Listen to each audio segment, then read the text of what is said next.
आज हम वित्तीय संस्थाओं की जो भूमिका अखिल भारतीय स्तर पर यानी role of financial institute on all Indian level की बात करते हैं। तो इसमें देखते हैं सर, प्रथम कि हम जो वित्त प्रत्येक जो उद्यमशील और लघु व्यवसाय उद्यमियों की जो क्रिया का एक आधार है। कोई भी उद्यमिता क्रिया चाहे छोटी हो बड़ी हो, कोई भी उस समय तक सफल नहीं हो सकती जब तक कि उद्यमी अथवा लघु व्यवसाय उद्यम के प्रबंधक के पास उचित मात्रा में वित्त या कोष न हो। यानी यूँ कहें कि पैसा जब तक हाथ में नहीं हो और पूर्ण यानी पूरा अधूरा पैसा नहीं, जिस प्रकार हम बात करते हैं कि व्यवसाय का रक्त है, पूंजी जो व्यवसाय के रक्त है या जीवन रक्त बात करते हैं, रिक्तदाता कहा जाता है जो वित्तीय संस्थाएं जो हैं। इसलिए आज इनकी जो आवश्यकताएं हैं, वित्तीय संस्थाओं की जो आवश्यकताएं हैं, उनके बारे में हम बात करेंगे। तो देखते हैं कि वित्तीय संस्थाएं या वित्त की का अर्थ उन विशिष्ट तथा विकासात्मक संस्थाओं से है जो साहसियों को आवश्यकता वित्त प्रदान करती है। और जहां तक संस्थागत वित्त की आवश्यकता का प्रश्न है, उसकी आवश्यकता स्वतंत्रता प्राप्ति के बाद सामाजिक और आर्थिक पुनर्निर्माण हेतु अधिक हुई। देश में उद्योगों के विकास के लिए पर्याप्त मात्रा में प्राकृतिक साधन तो उपलब्ध थे, लेकिन साहसियों के सामने पूंजी का जो समस्या यानी पैसे की जो समस्या थी वो विकट थी। अतः उद्यमियों के निर्माण में शक्ति देने के उद्देश्य से जो वित्तीय संस्थाओं की आवश्यकता महसूस की गई।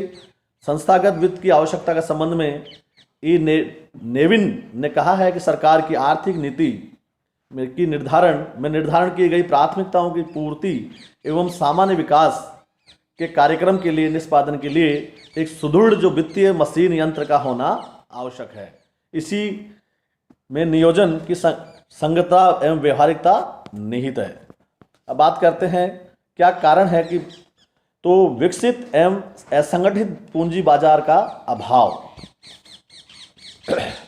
बड़े लंबे समय से भारत में उद्यमशील एवं लघु व्यवसाय उद्यमियों को बढ़ावा देने के लिए विकसित और असंगठित पूंजी बाजार का अभाव रहा। परिणाम स्वयं उद्यमी जो उद्योग की स्थापना और स्थापित उद्योगों को विकास और विस्तार करना चाहता है भी नहीं कर सकते, चाहकर भी नहीं कर सकते। पूंजी बाजार के अभाव में दूर करने के लिए जो वित्तीय संस्थाओं की स्थापना की गई है। पूंजी निर्माण की धीमी गति, slow speed of capital formation की बात है तो भारत में अधिकांश व्यक्ति निम्न आय वाले हैं, यानी मध्यम आय या निम्न आय और उच्च आय जब है तो उसमें सब जो अधिकांश जो लोग हैं यहाँ जिनकी आय बड़ी निम्न है। तो ये भी एक कारण है जिससे ना तो बचतों को प्रोत्साहन कर पाते हैं, ये पूर्ण रूप से विनियोग प्रयुक्त नहीं होकर होती। अतः देश की बचत और विनियोग में अंतर को पाटने के लिए जो वित्तीय संस्थाओं की आवश्यकता हुई।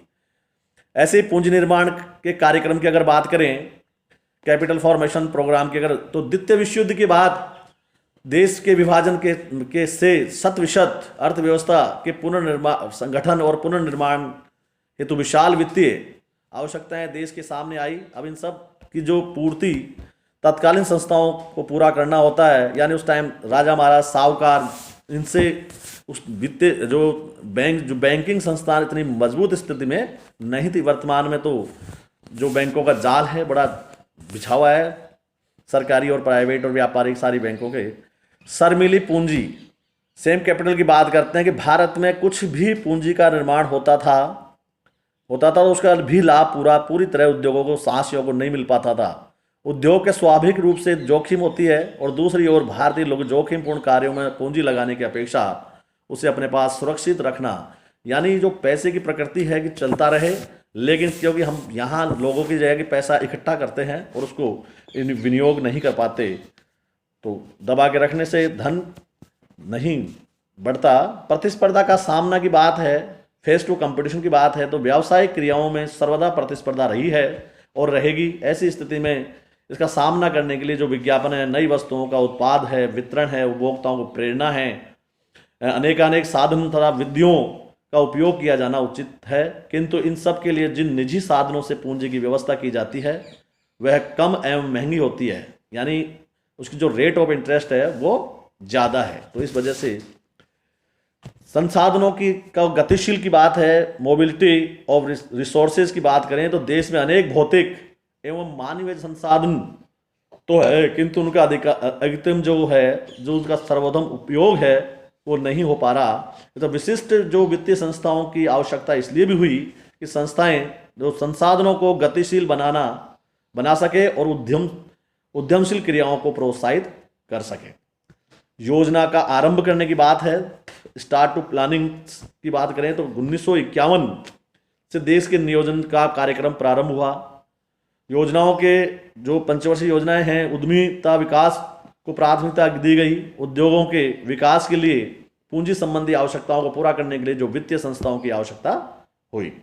दीर्घकालीन वित्तीय आवश्यकताओं को बढ़ाने की बात है तो उद्यमियों और लघु व्यवसायों में अल्पकालीन, मध्यमकालीन और दीर्घकालीन वित्त की आवश्यकता होती है। यानी 1 वर्ष का भी है, 1 वर्ष से लेकर 5 वर्ष तक और 20 वर्ष तक के जो है दीर्घकालीन जो वित्त है उसकी आवश्यकता होती है।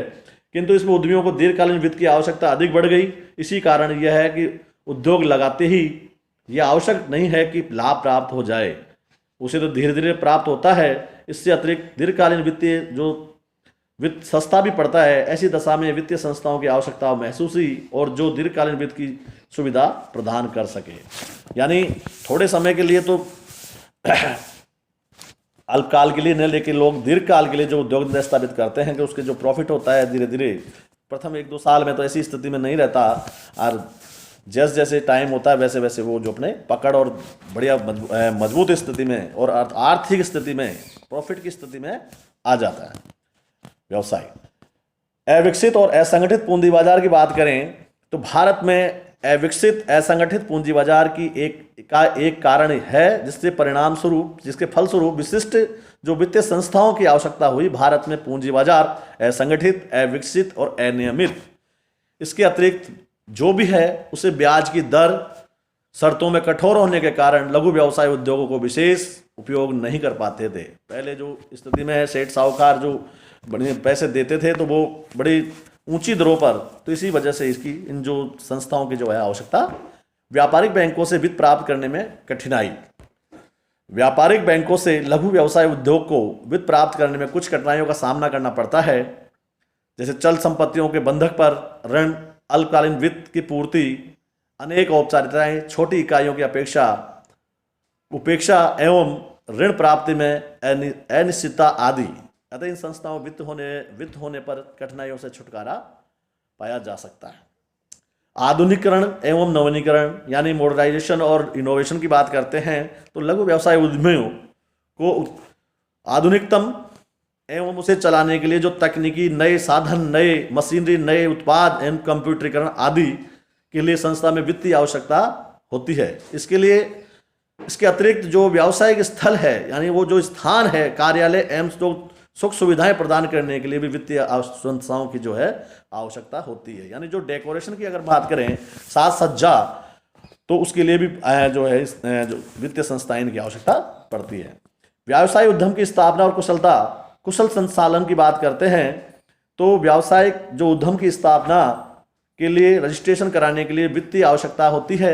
यही नहीं, कच्ची सामग्री क्रय करने के लिए उपभोक्ताओं को तो पक्के माल को पहुंचाने के लिए और पश्चात विक्रय कार्य आसान हो जाता है, इसलिए विशिष्ट वित्तीय संस्थाओं की आवश्यकता होती है। यानी यातायात का है, भंडारण है आदि व्यवस्थाओं के लिए भी जो वित्तीय संस्थाओं की आवश्यकता पड़ती है। आगे बात करें, बचत एवं पूंजी निर्माण की दर निम्न होना, जो लो रेट ऑफ सेविंग एंड जो कैपिटल फॉर्मेशन की बात है कि देश में बचत और पूंजी निर्माण की दर निम्न होने पर भी लघु उद्योगों को एवं संबंधित उद्यमियों की पूंजी उपलब्ध नहीं हो पाती। ऐसी दशा में जो वित्तीय संस्थाएं ऐसी पूंजी निर्माण को बढ़ावा देते हैं। योग्य प्रवर्तकों का अभाव, लेक ऑफ कैपेबल जो बात करें प्रमोटर्स की अगर बात करें तो लघु व्यवसाय उद्यमों और औद्योगिक प्रवर्तन के क्षेत्र में योग्य प्रवर्तकों का अभाव। ऐसे दशा में उद्यमी की स्थापना यानी उद्यमों की स्थापना एवं उसे प्रारंभ करने में काफ़ी समय लग जाता है। इसी कमी के कारण ही जो कमी को दूर करने के लिए जो वित्तीय संस्थाओं की आवश्यकता होती है। एक योग्य व्यक्ति को अपॉइंट करने के लिए वित्त की जो उसे सैलरी है, वेतन भत्ते हैं, उसके लिए भी जो संस्थाएं इनकी आवश्यकता होती है।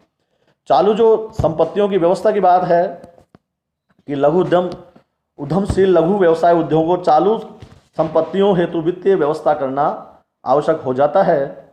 इसके अंतर्गत स्कंद है, जो नगद साख है, उधार विक्रय है, जो प्राप्त ब्याज या बीपी जो आदि सम्मिलित है, इन सभी के लिए वित्त की आवश्यकता की व्यवस्था करनी होती है। लेकिन यह कैसे की जाए, इसके लिए तो वित्तीय संस्थाओं की आवश्यकता ही होती है। आगे बात करें तो सुनियोजित विकास की अगर हम बात करें, वेल प्लान डेवलपमेंट की बात है, तो पूंजी की जो संगठन संरचना में कोई भी प्रारूप, चाहे एकल व्यापारी हो, साझेदारी व्यापार हो, चाहे संयुक्त पूंजी वाली कंपनी हो, चाहे सहकारी संगठन हो, अथवा जो अन्य कोई हो, तो उसका सुनियोजित विकास करने के लिए वित्तीय संस्थाओं की आवश्यकता होती हो। कोई भी प्रारूप हो जिसमें पैसों की तो आवश्यकता पड़ती ही है, इसके लिए भी जो वित्तीय संस्था है उसकी आवश्यकता।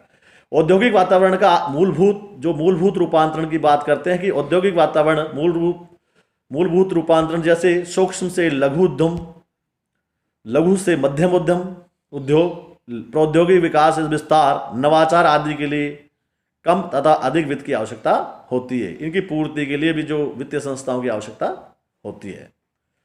परियोजना के निर्माण का आधार है बेस ऑफ प्रोजेक्ट्स, जो फॉर्मेशन की बात करते हैं, तो परियोजना के निर्माण का आधार पैसा ही है, वित्त ही है, परंतु इसकी पूर्ति कहाँ से हो, इसका प्रत्युत्तर में वित्तीय संस्थाएं ही ऐसी संस्थाएं हैं जो इनकी आवश्यकता की पूर्ति करती है। शोध और विकास, रिसर्च और डेवलपमेंट, ये तो सबसे जो महत्वपूर्ण कार्य है कि आधुनिक युग में लघु व्यवसाय उद्योगों के लिए जो शोध और विकास की जो बहुत अधिक आवश्यकता है, इसके बिना उद्योगों का विकास विस्तार, आधुनिकीकरण, नवाचार, इनोवेशन, विविधीकरण संभव नहीं है। किंतु इन सभी के यंत्रों को खरीदने के लिए, वैज्ञानिकों की नियुक्ति के लिए, विशेषज्ञों से परामर्श लेने के लिए, प्रयोगशालाओं की स्थापना करने के लिए, नवीन कार्यों का प्रशिक्षण, बदलती हुई जो टेक्नोलॉजी है, प्रौद्योगिक भारी धनराशि में विनियोग करना पड़ता है। इसी के लिए जो वित्तीय संस्थाओं की आवश्यकता होती है। यानी हमने अब तक देखा कि किस कारण से मतलब जो इन वित्तीय संस्थाओं जो हैं की आवश्यकता होती है।